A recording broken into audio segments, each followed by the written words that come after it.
Welcome to the Sneaker Teacher channel. Today we're going to be going over an example with the change in tandem. Remember from our pre-calc, we do change in tandem is something that describes how two variables are going to change together, so how one impacts the other. So for this one, our function f is going to be either increasing or decreasing and not both, and we're going to just state how we know that over the given interval. So our given interval is 12 to 31.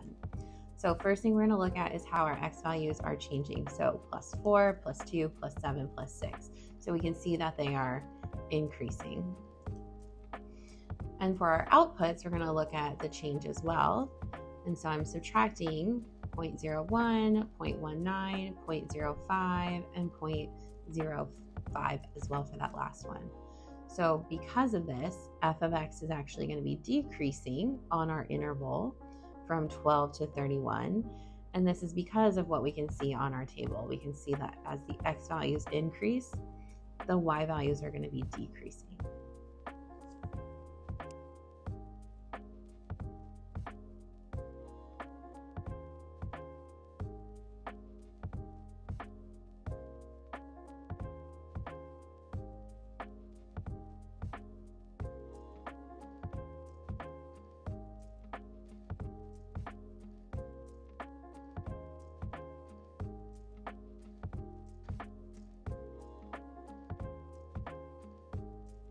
And I'm your sneaker teacher. Thanks for watching.